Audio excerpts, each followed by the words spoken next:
3 प्रतियों में नहीं नहीं भेजी आप थी, जिसकी वजह से आप अच्छा वापस भेज दी गई वो थी। वापस भेज दिया गया, तो फाइनली आपने जब सब मैंने आप 17 मई को दोबारा से 17 मई 2022 को दोबारा मैंने सेकंड अपील फाइल की थी। ठीक है, तो आप एक बार 2 काम आप इसमें कर लें। एक तो आप जो है ये देख लीजिए कि रामपुर जो है किसके अधिकार क्षेत्र में आता है, कौन सूचना आयुक्त उसमें वो कर रहे हैं, और दूसरी उनको एक आप चिट्ठी लिख दें कि ऐसा-ऐसा मामला है, इसकी सुनवाई जो है जल्दी कर ली जाए। मैं हाँ, और देवेंद्र इसी कुमार जी के से ये कहना आशय का चाह रहा एक था, पत्र आपने आप जो है लिखा है कि म्यूट कर, मुख्य तो सूचना आप आयुक्त को अलाउ भी है लिख उसमें, दें, आपको होस्ट क्योंकि किया ये है तो आप आपके अपने से जीवन भी से अनम्यूट कर संबंधित सकते हैं। प्रश्न है, ये है आपको वीरेंद्र कुमार इसकी जी सुन सूचनाओं पा की रहे हैं? आवश्यकता है, इसकी जल्दी से जल्दी हियरिंग करके इसको टेकअप आप कराया जाए, तो उस अपने से पे अनम्यूट त्वरित कर सकते हैं कार्रवाई हो वीरेंद्र जाएगी। जी। जी सर।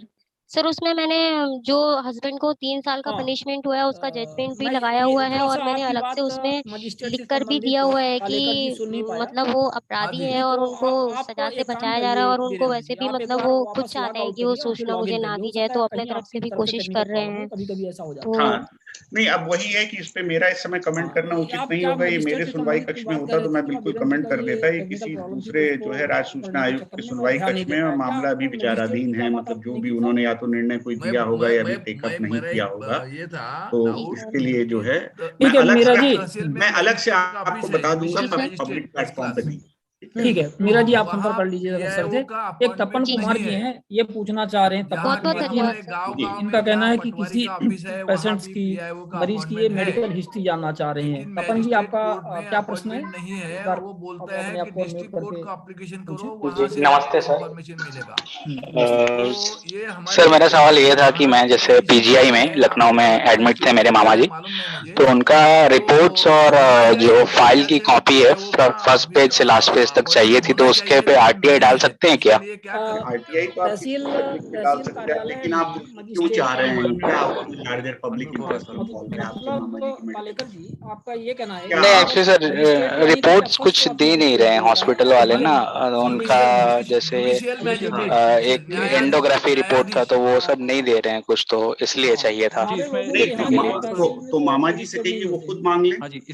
खुद अच्छा वो आरटीआई मतलब हाँ वो खुद खुद आरटीआई डाल के ले सकते हैं वो? हाँ बिल्कुल ले सकते, क्यों नहीं ले सकते, वो खुद आरटीआई डालें। और उनके लिए कोई दिक्कत भी नहीं होगी और क्योंकि उनके उसमें लिए सीधे उनको पार्टी सूचना, है। क्योंकि उनसे संबंधित सूचनाएं जो भी रहा हो मेडिकल रिपोर्ट, वो तो प्राथमिकता के आधार पर जो है दिलवाई जानी चाहिए स्पीडी एक्शन में। एक्चुअली इसके लिए आरटीआई की जरूरत नहीं है। क्लिनिकल एस्टेब्लिशमेंट एक्ट है जो इंडिया में 1956 में बना है, उसमें 48 घंटे में ऐसी जानकारी देना मतलब कॉमन है। और 72 और उसमें जो है मेडिकल एमसीआई एथिकल एक्ट है 2002, उसके अंतर्गत भी कोई इलाज करने वाले जिसके पास आपने ट्रीटमेंट लिया है वो पेशेंट अपनी इंफॉर्मेशन ले सकता है ट्रीटमेंट से रिलेटेड। तो देखिए ये तो दो सीधे एक्ट जो आवेदन अभी आपको बताया गया है, और अगर कहीं भी नहीं आपकी समस्या का समाधान होता है तो इस पे बिल्कुल मामा जी से कहिए तुरंत आरटीआई डाल सकते हैं, उसमें कोई जो है वैसा नहीं। आप कुछ ठीक है नहीं सीएमएचओ के पास चले जाइए एक लेटर लेके, और सीएमएचओ के पास जो है अपने डिस्ट्रिक्ट के सीएमएचओ के पास जाके सिर्फ इतना बोलिए कि मुझे ये जानकारी चाहिए, ये हॉस्पिटल्स नहीं दे रहा है, आपके मार्फत मुझे उपलब्ध करवाई जाए। आपको 72 आवर्स में मिलेगा, निःशुल्क मिलेगा। ठीक है सर, ठीक है। धन्यवाद सर। बहुत ज्यादा वायलेंट हो रहा था, तो मैंने उसका मेडिकल कराया, उस सुबह को हॉस्पिटल में एडमिट कराया। फिर उसके पेरेंट्स ने सिंपल एप्लीकेशन दे दिया, तो बिना आरटीआई के बिना 10 रुपए के सीधा जो है उनके फैमिली मेंबर्स को उन्होंने 24 घंटे में रिपोर्ट दे दी थी। तो ऐसे मिल जाती है हॉस्पिटल से कोर्ट हिस्ट्री आपको, उसमें आरटीआई की बिल्कुल। आवश्यकता नहीं होती। अदरवाइज आप 7-1 का प्रोविजो इन्वोक कर सकते हैं, क्योंकि लाइफ से संबंधित जीवन से हाँ संबंधित 40 हाँ भी इन्वोक 48 करके मिल जाती है। हॉस्पिटल वाले दे देते हैं, रिश्तेदारों को मिल जाती है। पूछिए जी। ठीक है। धन्यवाद सर। धन्यवाद आप सभी का। और कार्यक्रम में आगे बढ़े, हमारे बीच में शैलेश गांधी सर हैं, पूर्व सर प्रधान एक सूचना बार आयुक्त। माफी चाहूंगा, सर अक्षय गोस्वामी बोला था, ये जनहित का मामला भी है और बहुत टिपिकल होता जा रहा है। और आज अजय सर हैं, यूपी से रिलेटेड केस है, तो मैं मार्गदर्शन चाहूंगा, क्या मैं अपनी समस्या रख सकता हूँ? हाँ रखिए, शॉर्ट में स्वामी आप जी रखिए अक्षय जी। आप उत्तर प्रदेश में किस जिले से हैं? सर ये बुलंदशहर के केस है। देखिए अब कितना ये बुलंदशहर आपका किस मंडल में आता है? पहले सर ये 10 में था, ये मेरठ डिवीजन में आता है सर। तो मेरठ मंडल में आता है। देखिए सर, पहले जो केस की हेयरिंग चल रही थी वो कोर्ट नंबर 10 में चल रही थी, तो वहाँ पे 2 साल से ये केस है। देखिए 19 जनवरी 2021 को एक ऑर्डर पारित होता है 15 दिन में जानकारी देने का, कोई कार्रवाई नहीं होती है। फिर हम कमीशन को लिखते हैं, हाई कोर्ट के ऑर्डर्स का भी रेफरेंस देते हैं, Mukul Agarwal versus and others का कि भी 30 दिन में जानकारी दिलाई जाए। और जहां पब्लिक इंटरेस्ट की बात है, गवर्नर ऑफिस के आदेश हो चुके हैं, स्कीम का भ्रष्टाचार का मामला है, विजिलेंस से भी ऑर्डर हो चुके हैं, सारे सीएम ऑफिस से भी ऑर्डर हो चुके हैं। और इसमें तो बिना हिचक आपको जानकारी दिलवाई जानी चाहिए। अगर सर नहीं, अरे अब आप देखिए सर कितनी बड़ी विडम्बना है। 9 मार्च को ऑर्डर पारित होता है कोर्ट नंबर 11 से, राजीव कपूर जी ऑर्डर देते हैं कि 15 दिन में दस्तावेजों का निरीक्षण कराएं, जबकि मैंने निरीक्षण नहीं मांगा। 4 मेरी एप्लीकेशन है, 50 पॉइंट है, मैंने कहा चलो निरीक्षण कर लेते हैं, लेकिन ना तो पीआईओ ने उनके आदेश की पालना की। पहले आदेश डिसऑनर किया 19 जनवरी 2001 का पीआईओ के द्वारा, कोई जानकारी नहीं। ये नरेंद्र श्रीवास्तव जी द्वारा ऑर्डर पारित था, कोई जानकारी नहीं देगी। उसके बाद में फिर डेटें दी, 9 जनवरी को ऑर्डर पारित किया जाता है, उसमें भी कोई आदेश की अवहेलना होती है, कोई कार्रवाई नहीं होती है। ऐसा है कि आपका जो केस है वो वजह से ऐसा हो रहा है, तो उस पे मैं कमेंट नहीं करूंगा। दूसरी चीज है, अगर ये मामले हैं कोई ऐसे ही केस ले लेता है तो आज तक या तो पीआईओ जो है दंडित हो गया होता, कार्रवाई अगर वो आदेश दे सकता है या उसके आदेश को नहीं कर सकता। मैं आपके केस पे क्यों हुआ इस पे कोई कमेंट नहीं। मैं एक चीज फिर आपसे सलाह चाहता हूँ, अभी फिर इंस्पेक्शन के लिए 20 तारीख को मुझे बुलाया गया, अधिकारी के अलावा उसमें उस अधिकारी के साथ में 4 ऑफिसर्स आते हैं ओवररूल नहीं कर सकता और मेरे से बहस करते हैं। मैंने कहा जी देखिए, ये ऑर्डर मैंने जो आपसे जानकारी मांगी है किसी की पर्सनल नहीं है और ये जनहित से रिलेटेड है। आरटीआई एक्ट जनहित में ट्रांसपेरेंसी की बात आती है। जब ऑर्डर हो चुके हैं, आपके जिले के जिला पंचायत अधिकारी इनमें निरीक्षण के लिए इन्वेस्टिगेशन ऑफिसर बनाए गए हैं और उन अधिकारियों ने भी हमें जानकारी नहीं, जिनके अगेंस्ट में 19 जनवरी 2021 को कोर्ट नंबर 10 से ऑर्डर पारित हुआ कि 15 दिन में जानकारी दें, अन्यथा की स्थिति में। मेरा ब्रॉडली ये कहने का मतलब है, इसको आप समझे, आप जो भी रहा हो उन्होंने जानकारी आयोग में इस तरह का कोई मामला बनता है तो इसमें अधिकारी पर कार्रवाई होगी। ठीक है, थैंक यू। नहीं तो कमीशन ही नहीं सुनेगा। चीफ इंफॉर्मेशन कमिश्नर को कम से कम 50 लेटर हम लिख चुके कि ये केस है। अब ग्राउंड की बात हो, तुमने तो ग्राउंड भी दे दिया ओपन करके। सर स्टेट में गवर्नर से बड़े आदेश तो देगा नहीं ना, कोर्ट अगर नहीं इसकी। नमस्कार सर, अगर आपको लगता है कि जिस संबंधित में आप हैं वहां से आप, मेरा एक प्रश्न है कि मेरा जो सेकंड अपील मैंने लगाई थी वो खारिज कर दी गई। तो 11 नंबर में है, 10 से 11 में याचिका लगाई। 10 से 11 में इसलिए क्या होगा क्योंकि अभी मंडलों का जो है वितरण पुनः हुआ है, इस वजह से 11 पे चला गया है। मान लीजिए आप संतुष्ट नहीं है, मान लीजिए एक एग्जाम्पल लेते हैं कि मेरी ही सुनवाई कक्ष में आपका कोई केस है और आप मेरे निर्णय लेने की प्रक्रिया से संतुष्ट नहीं हैं, तो आप सीआईसी को एक चिट्ठी लिख के दे सकते हैं कि भाई मैं इससे संतुष्ट नहीं हूँ, मेरा जो है केस किसी और को स्थानांतरित किया जाए। नहीं, इसमें देखिए इस बात संतुष्टि की नहीं है, मैं तो डॉक्यूमेंट्स पे बोल रहा हूँ, मेरी पर्सनल कुछ नहीं स्टेटमेंट दे रहा हूँ। मैं आपको क्या समझाने की कोशिश कर रहा हूँ, देखिए प्रक्रिया के तहत ही आप आएंगे ना। आप जिस भी कोर्ट में हैं उसमें आपको लग रहा है कि आपकी समस्या का समाधान नहीं हो रहा है, यही बात है, ठीक जी। और इससे आप जो है दूसरे सुनवाई कक्ष में जो है उस पे एप्लीकेशन दे सकते हैं कि वहां पे सुना जाए। जिस भी सुनवाई कक्ष पे आपको सबसे ज्यादा भरोसा हो उस पे आप दे सकते, कह दीजिए कि भाई यहाँ सुन लिया जाए। मतलब आपको वेट करना चाहिए। और जहां तक आपके केस का सवाल है, ये कोई इस तरह क्या है, अगर इस तरह की सारी परिस्थितियां बनती थी तो अब तक जो है जनसूचना अधिकारी तुरंत 20/1/2022 की कार्रवाई। नहीं तो इस कमीशन के इस व्यवहार से तो सर एक आम आदमी नागरिक तो परेशान होने के अलावा आप डिबेट में उलझ रहे हैं। मैं आपको समस्या का समाधान बता रहा हूँ कि आपकी अपनी समस्या है तो उसमें आप दो काम कर सकते हैं। मान लीजिए आप वहां से तो आप लिख के दो सीआईसी को दीजिए, सीआईसी को लीजिए और ये बहुत नॉर्मल प्रक्रिया है और कई केसेस ऐसे होते हैं जो सुनवाई कक्ष से सुनवाई कक्ष कर दी जाती है।